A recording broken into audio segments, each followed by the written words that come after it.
बोली वाह महाराज, भगवान के दर्शन आपको नहीं हुए? कि नहीं हुए तो हैं, लेकिन इस तरीके से जैसे तुझे हुए हैं ऐसे नहीं हुए हैं। तो एकदम से कहता बनी, तुम भगवान की बात कर रहे हो? मेरे तो डर के मारे वो कांप रहा था।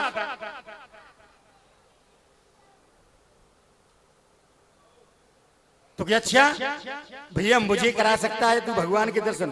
वाह महाराज, ये कौन सी बड़ी बात है, लेकिन गारंटी ना दूंगा महाराज में।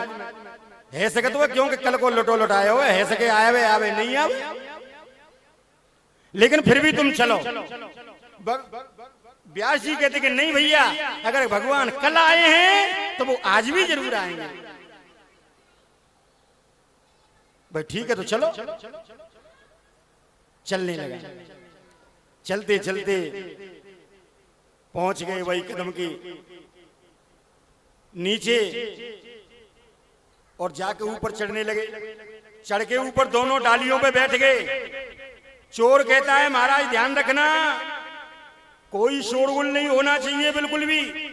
कल का लुटा लुटाया है, हो सकता है आवे आवे नहीं आवे,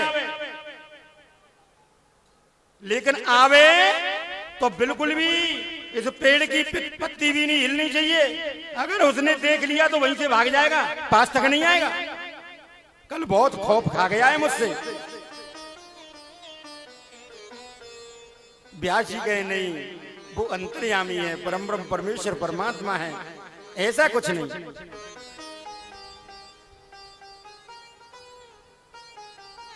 थोड़ी देर हो गई बैठे बैठे, फिर थोड़ी देर हो गई। अब व्यास जी महाराज कहते हैं अरे भैया कैसे भगवान आए नहीं? तो कि महाराज देख लो, आप ही ने कह दीजिए कि सुबह 4 बजे आवे थे तो 4 बजे ही तो आएंगे। तो कि 4 तो बजने वाले हैं, तो कि बस नेक शांति पकड़ो, आने ही वाले होंगे। और क्या हुआ, धीरे एक एक करके गाय निकलने लगी। और पंडित जी महाराज देखो नीचे गाय निकल रही है, गाय जा रही है, गाय गाय।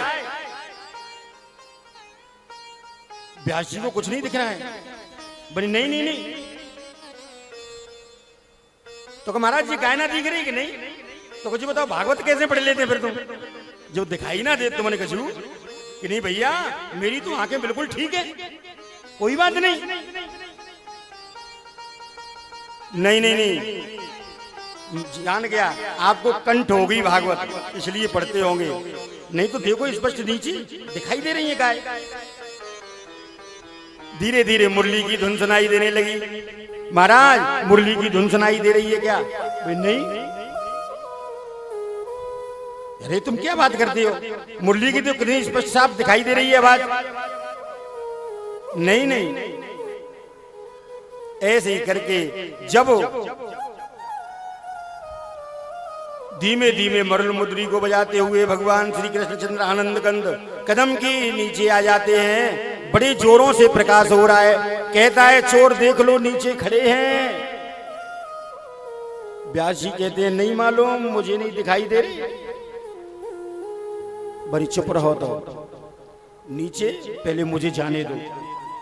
वो गया, जाकर के हाथ पकड़ लिया। वाली भाई वाह भाई धन्य है तेरे लिए, यानी कल लुट गया फिर उसके बाद भी उतना ही पहन के आया। भैया कितनों धन है तेरे पास में, जितना वो सब एक बार में मुझे दे दे। भगवान कहते कौन है कौन? अच्छा भूल गया। और फिर ये बता पंडित जी को, अरे पंडित जी महाराज नीचे आओ नीचे आओ। पंडित जी आए। कैसे आपको नहीं दिखाई दे रहा? देखो ये।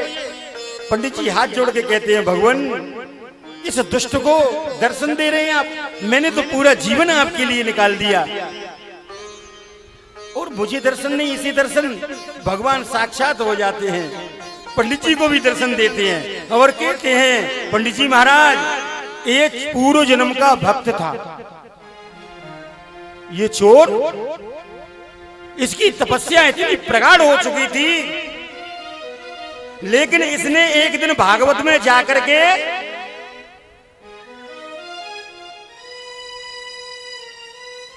और भागवत न सुन करके एक दूसरे की बुराई शुरू कर दी थी। बस ये इसको पाप लग गया। इस वजह से उस भागवत के दोष के कारण ही ये चोर बना,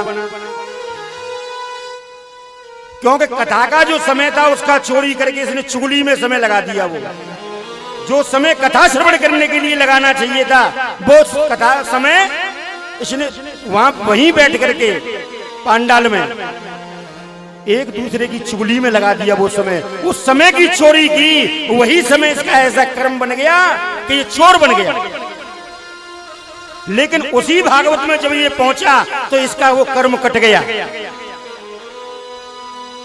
जब भागवत में पहुंचा ये तो इसका कर्म कट गया, और इधर में आपका भी कर्म पूर्ण होने से बाकी था, वो भी पूर्ण इस चोर के माध्यम से ही होना था। इसलिए आपको भी ये दर्शन हो गया। आजीवन आपने कर्म किया, सेवा पूजा की, लेकिन आपका तो वर्तमान कर्म और इसका पूर्व जन्म का कर्म, ये दोनों जब एकत्रित हो गए तो मेरा प्राकट्य हो गया। दूसरा, तुम व्यासपीठ से विश्वास से कह रहे थे कि आज भी सुबह 4 बजे वृंदावन में कदम के नीचे भगवान कृष्ण आते हैं। कोई देखना चाहे तो देख ले, दर्शन करना चाहे तो दर्शन कर ले। अगर मैं नहीं आता तो ये चोर कल ही जाकर के भागवत जी की बुराई करता, अपमान करता भागवत जी का, और साथ में तुम्हारा भी अपमान करता, यानी व्यासपीठ की मर्यादा भंग होती। इसलिए वो भी मर्यादा मुझे रखनी थी।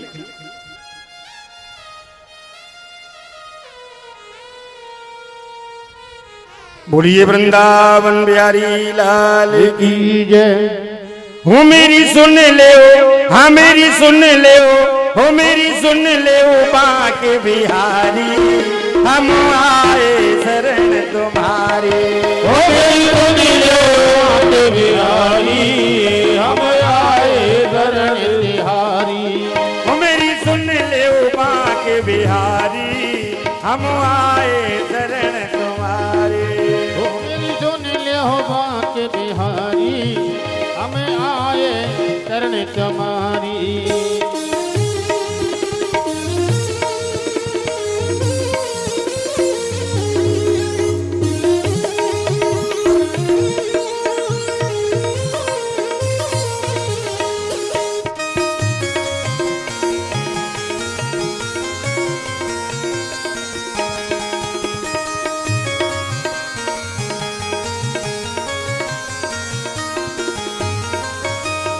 माथे पे तेरे मुकुट विराजे, माथे पे तेरे मुकुट विराजे, माथे पे तेरे मुकुट विराजे, माथे पे तेरे मुकुट विराजे।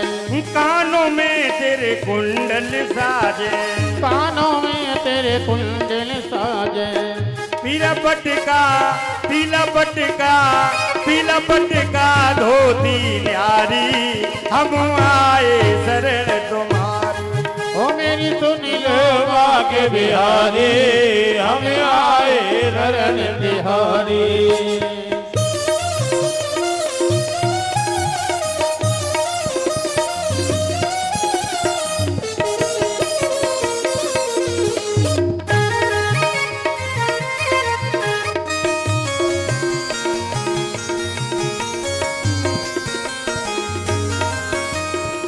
तुमरी मुरली अधर विराजे, तुमरी मुरली अधर विराजे, तुमरी मुरली अधर विराजे। ओ तुमरी मुरली अधर विराजे। तुमरे हाथ लकुटिया साजे, ओ तुमरे हाथ लकुटिया साजे। तुमरी कमर, तुमरी कमर, तुमरी कमर कर धनी प्यारी, हम आए शरण तुम्हारी। ओ मेरी सुन लो बांके बिहारी, हमें आए शरण तिहारी।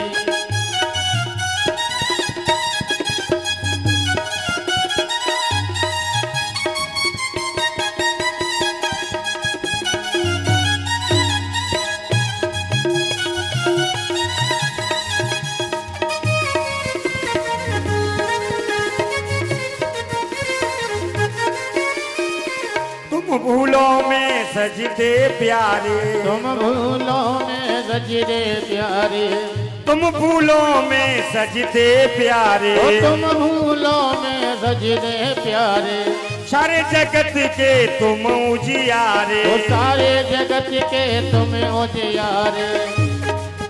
रमाकांत रमाकांत रमाकांत जाए बलिहारे, हम आए शरण तुम्हारे।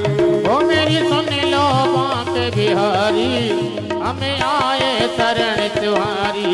मेरी सुन लो बात बिहारी, हमें आए शरण तुम्हारी। बोलिए वृंदावन बिहारी लाल की जय हो। सुखदेव जी महाराज कहते हैं, राजन जब प्रियव्रत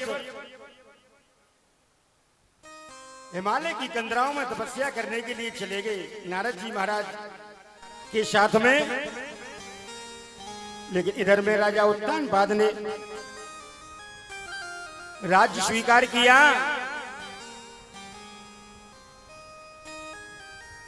तो तेने उत्तानपादो यदयिते असंगना भावा भूतेन्द्रिया मनोगणा।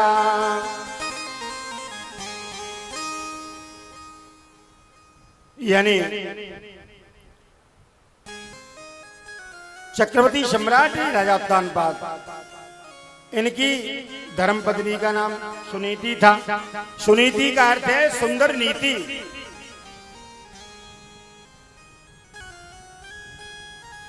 बड़ी प्रतिभा स्त्री है, सज्जन है, न्याय प्रिय, धर्म प्रिय है। लेकिन सबसे बड़ा कष्ट ये है कि इसके कोई संतान नहीं है।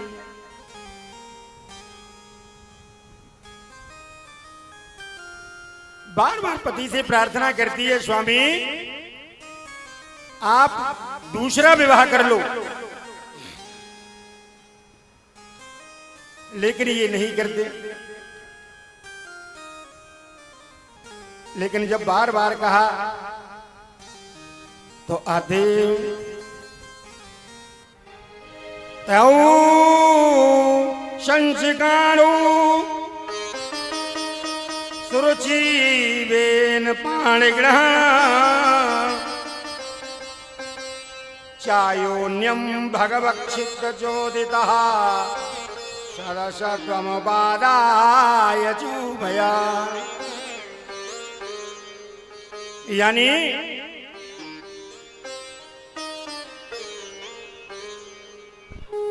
दूसरा विवाह हुआ, यानी वह सुरुचि नाम की स्त्री से हुआ।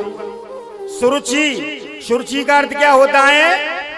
यानी सु माने सुंदर और रुचि माने इच्छा, और सुनीति का अर्थ क्या है? सु माने सुंदर और नीति माने नीति, नियम। यानी जिसके सुंदर नियम है, जो यम दम नियम संयम आहार प्रत्याहार ध्यान धारणा समाधि, जो पतिव्रत धर्म को जानती है, जो अपना पराया नहीं करती है, जो एक दूसरे से चुगली नहीं करती है, ऐसा नियम जो अपनाती है वो सुनीति है। और जो अपनी इच्छा के अनुसार विचरण करती है वही सुरुचि है। तो एकदा सुरुचि बेना, एक बार सुरुचि ने कहा कि महाराज स्वामी, सौतियां डाह से जल करके कि या तो इस महल में ये रहेगी मेरी सौतन, या फिर मैं रहूंगी।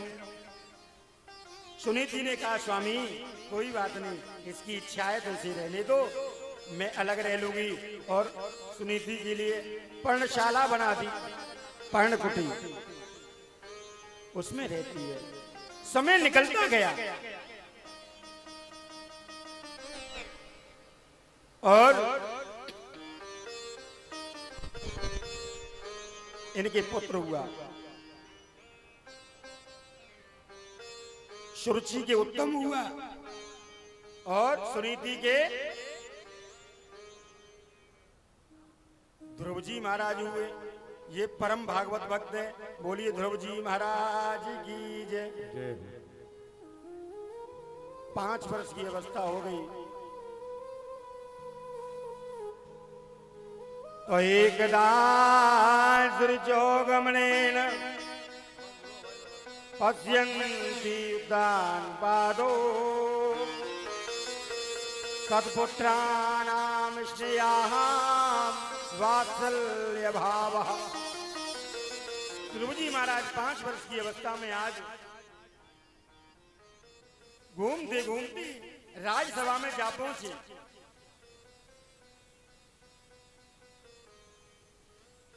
मंत्रियों ने कहा स्वामी ये आपका पुत्र है। राजा ने स्नेहवश पुत्र को गोदी में ले लिया, गोदी में लेकर के खिलाने लगे। तब तक किसी से जाकर के कह दिया सुरुचि से,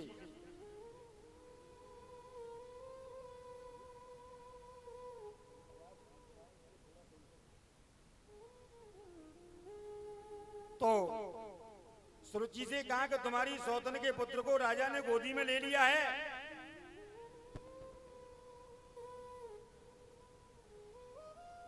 सुरुचि एकदम से क्रोध में आई और ध्रुव की बाह पकड़ करके कहती है, दुष्ट तेरी इतनी हिम्मत, जन्मेन ममे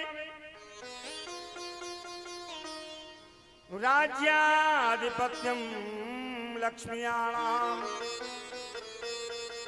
तव्यम जन्मने जाय मम कोच्छावामपि।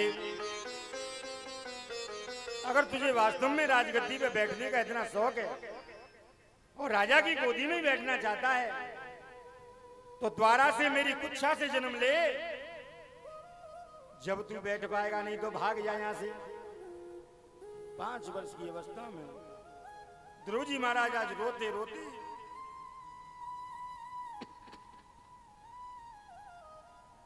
आ गए। माता सुनीति ने देखा बेटा क्यों रोता है, तो ध्रुव जी महाराज कहते हैं, मैया आज मैं गया था,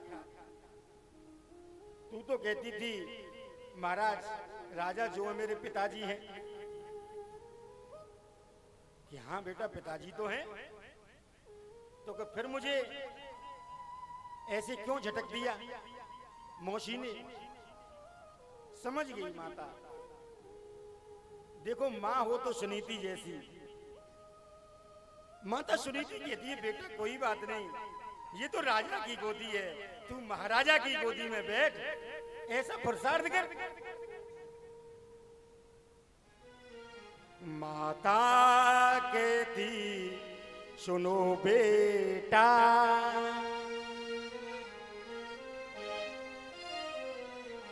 परम पिता है तेरे पिता।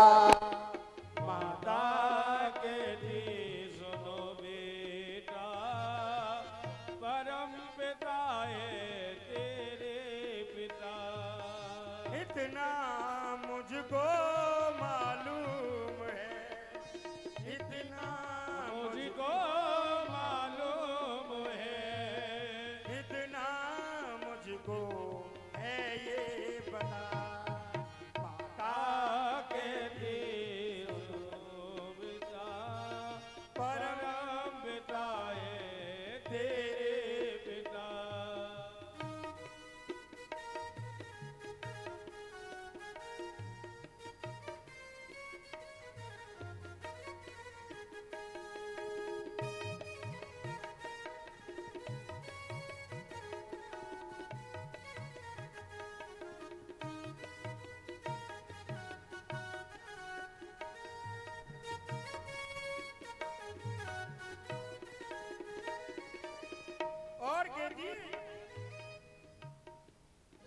वन में जाओ तप करो वीर बनो, वीर वीर ज्ञानी बनो भक्त बनो तुम। वन में जाओ तप करो वीर बनो तुम, ज्ञानी बनो भक्त बनो तुम।